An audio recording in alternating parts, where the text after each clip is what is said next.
Salut tout le monde, j'espère que vous allez bien. Aujourd'hui on se retrouve pour la preview de WWE Elimination Chamber, un pay-per-view qui en général est assez intéressant, notamment pour l'Elimination Chamber match, bien évidemment. Cette année on en aura deux, pour le WWE Championship et pour les titres féminins. Mais c'est vrai qu'à part ces deux matchs-là, après je donne mon avis, je suis pas spécialement très emballé par ce pay-per-view, je trouve que le reste de la carte n'est pas spécialement très intéressant. Mais bon bref, vous savez quoi, on va rentrer un peu plus en détail dans la carte de ce pay-per-view. Puis vous savez quoi, on va attaquer direct tout de suite. Là maintenant, c'est le moment. On va commencer par un match qui ne m'emballe pas du tout. On aura Braun Strowman contre Baron Corbin. C'est pas un match qui m'intéresse, voilà. J'ai l'impression que les deux sont en rivalité depuis au moins 6 mois. Et voilà, je vais pas vous mentir qu'une rivalité entre Strowman et Corbin, c'est pas spécialement ce qui m'intéresse. C'est pas une rivalité que je trouve très intéressante. Et en plus de ça, voilà, ça dure depuis quand même un bon moment. Donc voilà, au bout d'un moment, stop les gars, c'est bon. Je pense que de toute façon, c'est pas spécialement une rivalité qui passionne beaucoup de gens. Moi j'en ai un petit peu marre, notamment voir Drew McIntyre, le Scottish Psychopath, en équipe. Voilà, je sais pas ce que vous en pensez, mais je trouve que ça colle pas spécialement avec le personnage du mec en fait. Surtout en rivalité, enfin surtout en équipe avec Corbin. Enfin voilà, bref, je trouve que ça va pas ensemble, c'est pas très logique. Donc voilà, c'est pas un match qui m'intéresse. In-ringement parlant, ça va pas être très intéressant non plus. Je pense pas que le match sera très long, en tout cas j'espère, parce que Strowman contre Corbin, ça fait vraiment pas rêver. Pour ce qui est du résultat, je vais pronostiquer une victoire de Braun Strowman qui a peut-être besoin d'une victoire en pay-per-view. C'est vrai que son booking n'est pas spécialement très intéressant depuis de nombreuses semaines maintenant. Je pense que va y avoir Drew McIntyre, Kurt Angle et tout le machin qui vont venir aux abords du ring. Mais je pense que c'est Strowman qui va l'emporter. Ensuite, pour le titre féminin de Raw, on aura la championne Ronda Rousey contre Ruby Riott, un match qui a été rajouté sans annonce officielle, enfin en tout cas sur le Twitter de la WWE, c'est vraiment arrivé, mais d'un coup comme ça, on l'a pas vu arriver. C'est pas spécialement un match que je vais attendre énormément parce que on va pas se mentir, mais le résultat est très très prévisible. Ronda Rousey va conserver la ceinture, il n'y a même pas de doute à avoir. Si je devais miser 1000 balles dessus, je le fais, mais direct. Le seul truc en fait qui va être intéressant, c'est peut-être la qualité du match, même si j'en attends pas grand-chose. Je pense pas que Ruby Riott va pousser Ronda Rousey dans ses derniers retranchements. Même avec le Riot Squad aux abords du ring, on a vu d'ailleurs que Ronda Rousey a battu Sarah Logan et Liv Morgan en moins de 5 minutes toutes les deux. Donc voilà, c'est Ronda Rousey qui va l'emporter. C'est pas non plus un match qui m'intéresse plus que ça. Je pense pas que le match sera très très bon. Donc voilà, c'est pas spécialement un match que j'attends. Donc je vois la victoire de Ronda Rousey. Ensuite, pour le titre intercontinental, on aura un match handicap. On aura le champion Bobby Lashley en équipe avec donc Lio Rush contre Finn Balor. J'ai pas compris là aussi pourquoi Finn Balor a un match handicap contre Lio Rush et Bobby Lashley. Ça n'a aucun putain de sens. Vraiment, j'ai pas compris. Au début, je pensais qu'on allait juste avoir Lashley contre Balor, donc je me suis dit, ok, d'accord, c'est cohérent. Mais après, quand j'ai vu que c'était un match handicap, je vais pas vous mentir que j'ai commencé à bégayer, à parler chinois. J'ai vraiment pas compris. Et même maintenant, encore maintenant, j'ai toujours pas compris. Mais cela dit, j'ai envie d'y croire. J'ai envie d'y croire pour Finn Balor. Donc je vais pronostiquer une victoire de l'Irlandais. Voilà, le mec, ça fait longtemps qu'il trim dans le roster principal. J'avais vu une news comme quoi, après Elimination Chamber, Finn Balor partirait dans la division Cruiserweight. Personnellement, j'ai vraiment du mal à y croire, même si la VE en est capable. La VE en est capable, mais je pense pas qu'ils vont le faire. Parce que voilà, je trouve que Finn Balor, c'est quand même s'il n'a pas un énorme rôle dans la division de Raw, c'est l'un des chouchous du public. Et je sais pas, je trouve que ce serait très étonnant que la VE fasse ça. Donc je vais pronostiquer une victoire de Finn Balor qui triment depuis bien trop longtemps dans le roster principal. Donc voilà. Et pour la qualité du match, bah, ça peut être plutôt pas mal. La dynamique David contre Goliath avec un petit David à côté de Goliath en plus de ça. Non, non, ça peut être un match plutôt sympa. Ce sera pas le match de la soirée, faut pas non plus déconner. Mais je pense que ça remplira l'affaire. Ensuite, pour le Cruiserweight Championship, on aura Buddy Murphy, le champion, qui défendra la ceinture contre Akira Tozawa. Si vous voulez mon avis, malheureusement pour eux, ce sera dans le pré-show. Si jamais on a ce match dans le show principal, ça me fera plaisir.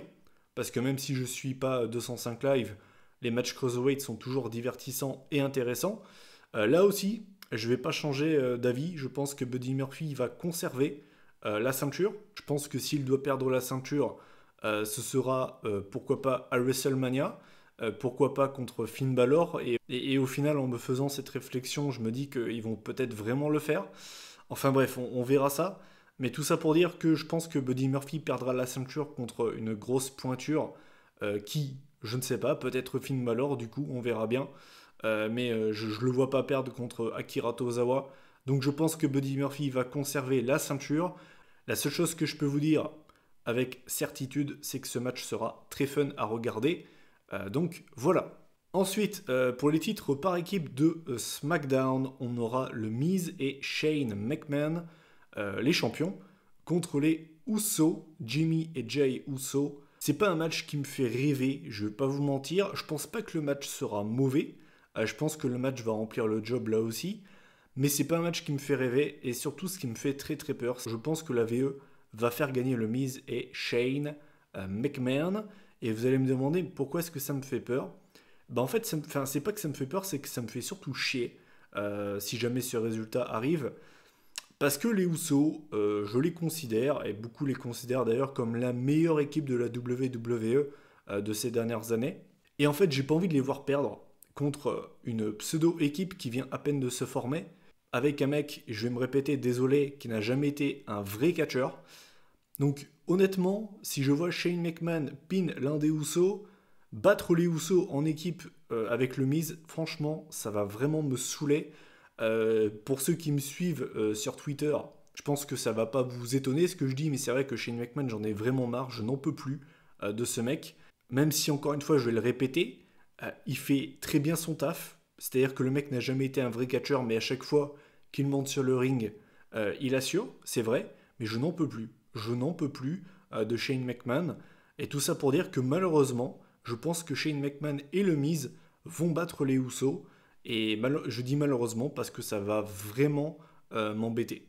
Ensuite, on aura le tout premier Elimination Chamber féminin par équipe pour couronner les premiers titres féminins par équipe de la WWE. Au niveau des équipes, on aura Mandy Rose et Sonya Deville. On aura Tamina et Nia Jax. La Hug and Boss Connection, je crois que c'est ça leur nom. Bayley et Sasha Banks. On aura Naomi et Carmella, le Riot Squad et enfin The Iconics. Alors, mon avis déjà sur le fait que la WWE installe des titres par équipe féminin, ce qui est bien, c'est pas spécialement des ceintures que je voulais absolument. Par contre, ce qui est bien, c'est qu'ils n'ont pas fait deux titres par équipe, un pour Raw et un pour SmackDown, parce que ça aurait été mais totalement casse-gueule. La VE, je pense qu'ils s'en sont conscients. Ils n'ont pas un roster assez étoffé pour le faire. Donc le fait de faire des ceintures par équipe pour les deux rosters réunis, je trouve que c'est intelligent de leur part. Ils n'ont pas fait n'importe quoi pour le coup. Le match en lui-même, je pense que ça va être plutôt sympa. C'est pas le match que j'attends le plus. Je pense pas que ce sera le meilleur Elimination Chamber match de l'histoire. Mais je pense que voilà, il va y avoir quelques spots plutôt sympas. Tamina et Nia Jax risquent de faire très très mal quand elles vont rentrer dans le match. Et pour ce qui est de mon pronostic, je pense que c'est la Hug and Boss Connection, Sasha Banks et Bayley qui vont remporter les ceintures. La WWE va donner ces ceintures à des catcheuses qui sont établies dans le roster depuis un bon moment. À des catcheuses qui sont over, qui sont aimées par le public, ça me paraît logique. et je les vois pas donner ça à des heels. Et de toute façon, suffit de voir en général, mais quand tu inaugures une ceinture, ça a été donné très très rarement à un catcher heel. Quand vous regardez le Cruiserweight Championship, ça a été donné à TJ Perkins qui était face. Le SmackDown Women's Championship a été donné à Becky, par exemple. Donc, ce que je veux dire par là, c'est que voilà, je pense que ce sont des catchers face qui vont gagner. Et donc, je pense que c'est Bayley et Sasha Banks qui vont repartir avec les ceintures, ce qui me paraît être un choix tout à fait logique. Et enfin, le main event de la soirée, c'est bien évidemment l'Elimination Chamber match masculin pour le WWE Championship. On aura donc le champion de la planète, Daniel Bryan, contre Samoa Joe, Randy Orton, Kofi Kingston qui remplace malheureusement Mustafa Ali qui est out, qui ne peut pas participer à ce match pour cause de commotion cérébrale, je crois. Jeff Hardy et AJ Styles. Au niveau des participants, j'ai pas grand chose à dire. La seule chose peut-être qui me dérange, c'est qu'on n'ait pas Andrade et Rey Mysterio. Je les aurais peut-être plutôt mis à la place par exemple d'un Samoa Joe et d'un Kofi Kingston, parce que je pense que les deux dans ce match auraient pu apporter beaucoup. Maintenant voilà, j'ai pas grand chose à dire, enfin je m'en plains pas plus que ça, parce qu'au niveau des participants, bah, ça reste quand même très très cool. Le match sera, je pense, vraiment divertissant, vraiment fun. J'espère qu'on aura des spots inédits, des spots vraiment qui vont marquer la soirée. Il y a de quoi avec les catcheurs qu'on aura dans ce match. Et pour ce qui est de mon pronostic, je pense qu'il va en surprendre plus d'un. Ceux qui me suivent sur Twitter le savent peut-être déjà parce que je l'avais mis dans un tweet. D'ailleurs, pour ceux qui se demanderaient, mais c'est quoi ton compte Twitter? Je l'ai mis dans la description sous cette vidéo, si jamais vous voulez aller me follow. Bref, mon pronostic, c'est que Daniel Bryan va conserver le WWE Championship 100% écolo. D'ailleurs, je trouve que c'est tellement génial d'avoir poussé sa gimmick à ce point. Je trouve que c'est vraiment très intelligent. Bref. Et donc là, je vous vois déjà derrière votre écran, vous vous demandez, mais attends, Mathieu, mais si Daniel Bryan conserve le WWE Championship, tu lui donnes qui? Il va affronter qui, Danny Bryan? Eh bien, je pense que le lendemain, enfin l'après-lendemain, le surlendemain, à SmackDown, Daniel Bryan va arriver et va dire, voilà, la WWE m'a donné ce qu'il y avait de mieux à m'offrir, et j'ai déjà battu tout le monde dans le roster. Je suis le planète champion. Qu'est-ce que tu veux faire, mon gars? Il y a quoi? Qu'est-ce que tu vas faire, Triple H, hein?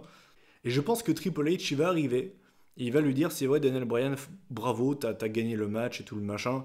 D'ailleurs, au passage, je pense qu'Eric Rowan va intervenir à un moment donné. Bref, et il va dire, c'est vrai que, voilà, on est à même pas 2 mois de WrestleMania, il faut te trouver un adversaire. Et je pense que ils vont aller chercher Aleister Black.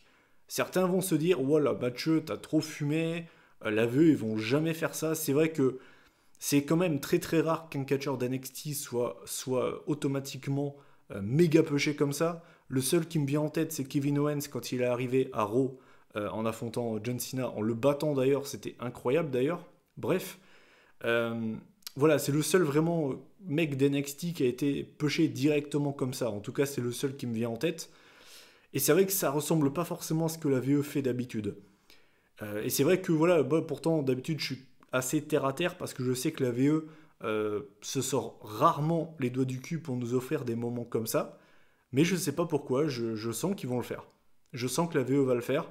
Maintenant voilà, attention, si Randy Orton prend la ceinture, ça va pas me déranger plus que ça. Si c'est Samoa Joe, je serai très content pour lui. Voilà, le seul catcheur réellement que je ne veux pas voir gagner ce match, et je vais être franc avec vous, c'est AJ Styles. Pas que j'ai quelque chose contre lui, mais quand tu regardes, depuis qu'il est arrivé en 2016, il a été collé, limite greffé à ce titre, en fait, depuis qu'il est arrivé. Et c'est vrai que, voilà, j'aimerais bien que les visages autour de ce titre changent un peu. Donc voilà, c'est vraiment le seul que j'ai pas envie de voir gagner ce dimanche.